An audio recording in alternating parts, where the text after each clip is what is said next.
Major forms of social stratification.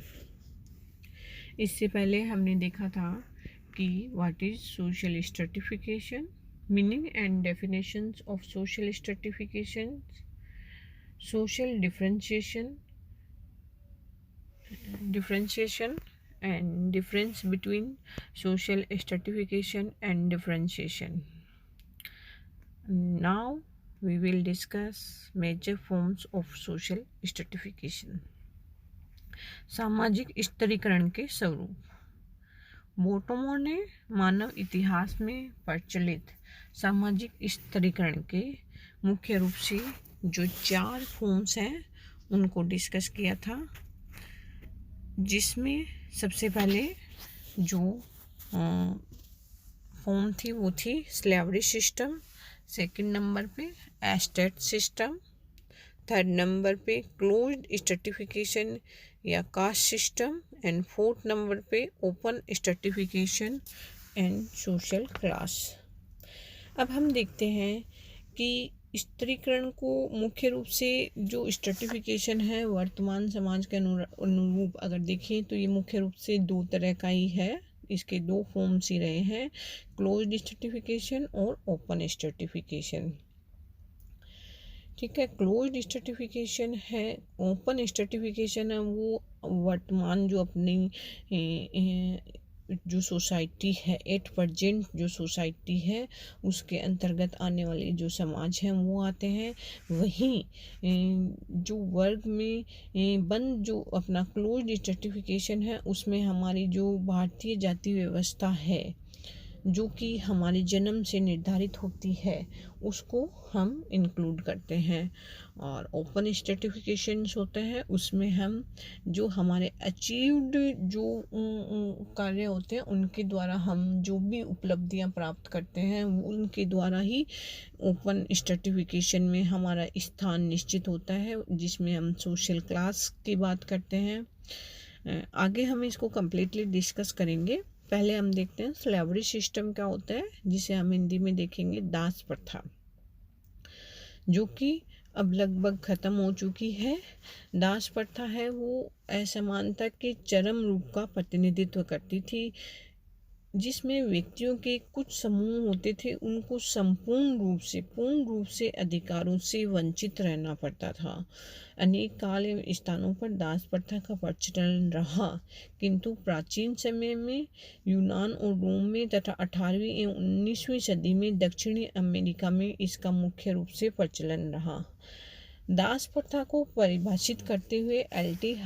Hobhouse ने लिखा है कि एक व्यक्ति जिसे कानून और प्रथा दूसरे की संपत्ति मानते हैं, चरम अवस्थाओं में वह पूर्णतः अधिकारों से वंचित रहता है तथा शुद्ध व्यक्तिगत संपत्ति की वस्तु है। दूसरी स्थिति में उसकी कुछ रक्षा की जा सकती है, लेकिन एक बैल अथवा गधे की तरह ही होता है। अतः हम कह सकते हैं कि जो दास प्रथा थी उसमें प्रत्येक दास का एक स्वामी होता था जिसके अधीन उसे रहना पड़ता था, और उस अधीनता थी वो बहुत विशेष प्रकार की होती थी। उसमें स्वामी को दास पर शक्ति को का अपनी जो शक्ति होती थी उसे प्रयोग करने के लिए पूर्ण रूप से निर्बाध रूप से स्वतंत्रता प्राप्त होती थी। दास स्वामी की संपत्ति होता था, दास का कोई भी राजनीतिक अधिकार नहीं होती थी। राजनीतिक अधिकार उसके अपन कह सकते हैं ना केवल राजनीतिक, उसे किसी भी प्रकार का सामाजिक अधिकार प्राप्त नहीं होता था, वह सामाजिक रूप से तिरस्कृत होता था। दास का अनिवार्य रूप से श्रम करना ही पड़ता था। दास प्रथा औद्योगिक व्यवस्था के समान जो हमारी जब औद्योगिक व्यवस्था थी उसके समान ही रही है। दास प्रथा के उदय के साथ साथ ही कुलीन तंत्र भी प्रकट होता है जो दास के श्रम पर जीता है। आधुनिक जो युग है उसमें समाजवाद, मानव अधिकार एवं जनतंत्र के विचारों के विपरीत होने के कारण यह प्रथा सभी देशों में लगभग अब समाप्त हो चुकी है। सेकंड जो बोटोमो ने जो स्वरूप दिया था सामाजिक स्थिरीकरण का वो था एस्टेट, जिसे हम जागीरें कहते हैं।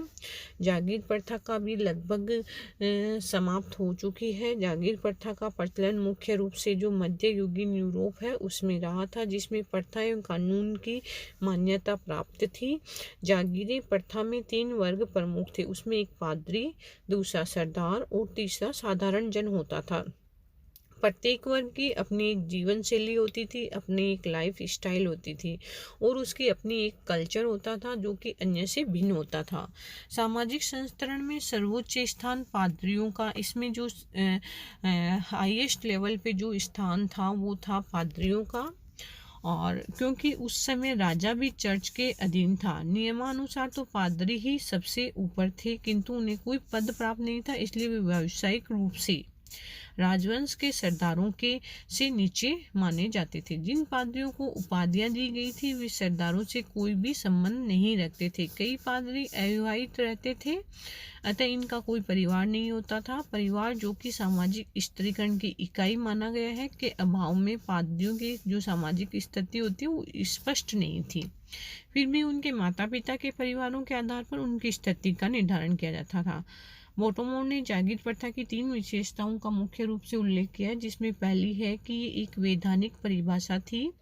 जागीर है वो एक वैधानिक परिभाषा थी। उनके अपने अधिकार, कर्तव्य, विशेषाधिकार और दायित्वों के आधार पर समाज में उनकी एक निश्चित परिस्थिति होती थी।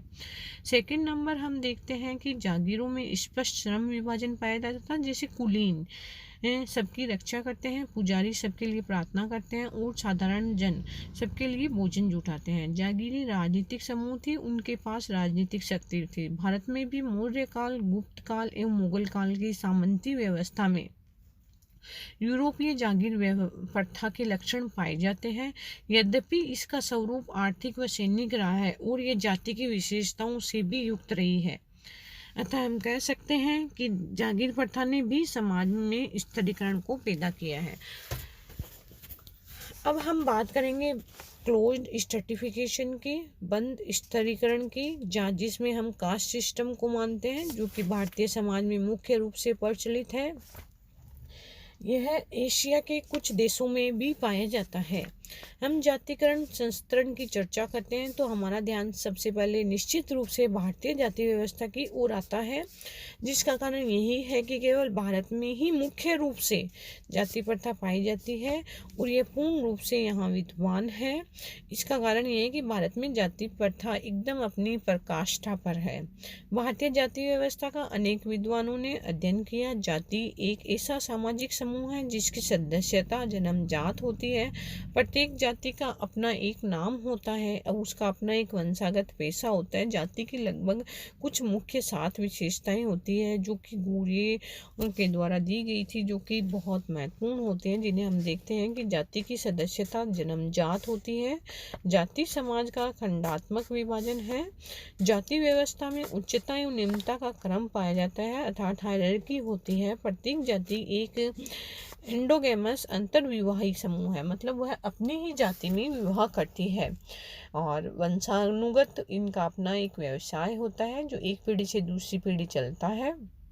जाति के जो सदस्य होते हैं वो खान पान एवं सामाजिक जो उनके संबंध होते हैं उनके नियमों का पूर्ण रूप से पालन करते हैं। वो अपनी ही जाति में दूसरी जाति से अलग होते हैं, वो बंद होते हैं। प्रत्येक जाति का अपना एक राजनीतिक स्वरूप भी होता है। इस स्वरूप में जाति पंचायत जाति के नियमों का पालन करवाती है। जाति की सदस्यता संपूर्ण जीवन के लिए होती है। कोई भी व्यक्ति प्रयत्न द्वारा जाति की सदस्यता बदल नहीं सकता है।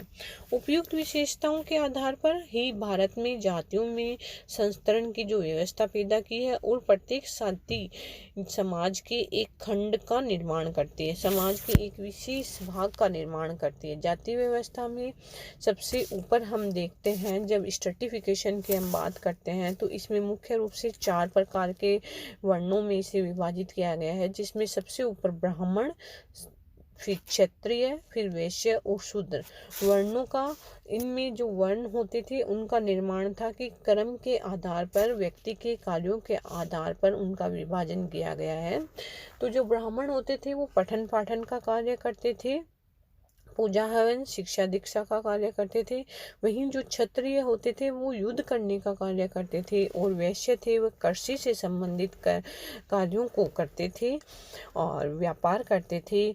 वहीं जो शूद्र है वो उपयुक्त तीनों वर्णों की सेवा करने का कार्य करता था। अतः किसी भी समय वर्ण भी समाज में स्त्रीकरण के मुख्य आधार थे, और वर्तमान में भी भारतीय जो सामाजिक व्यवस्था है उसमें इनका काफ़ी महत्व आज भी है।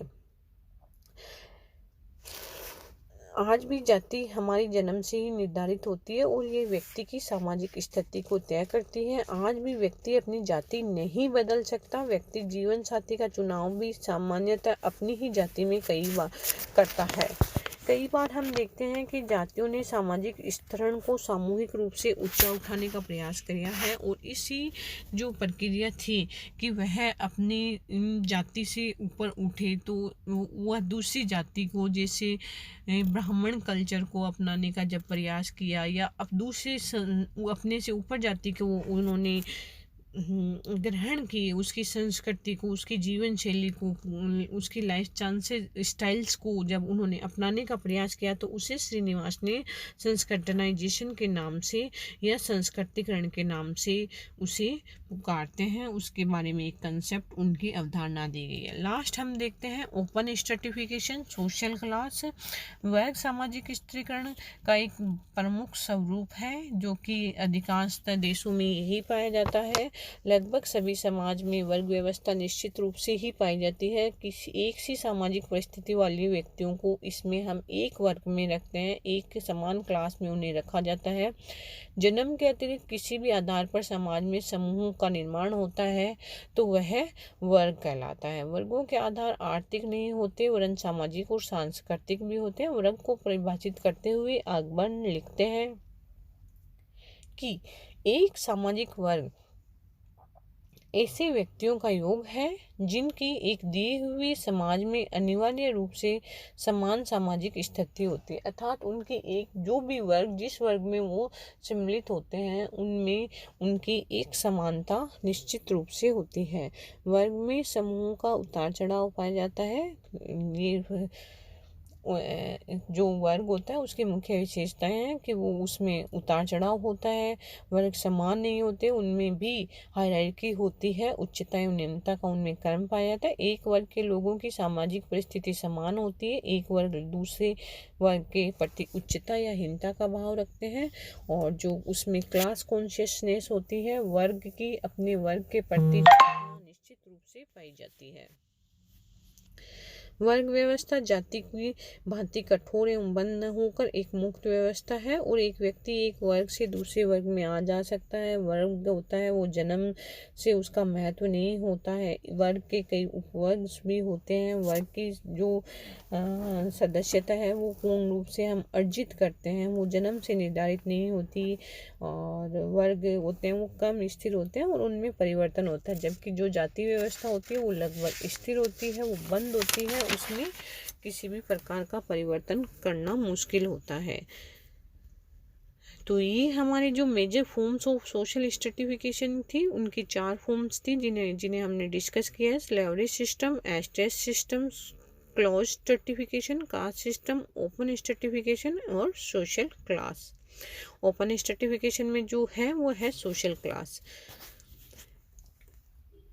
नेक्स्ट टॉपिक में हम देखेंगे कि सामाजिक स्त्रीकरण से जुड़े हुए जो सिद्धांत है वो कौन कौन से हैं। धन्यवाद।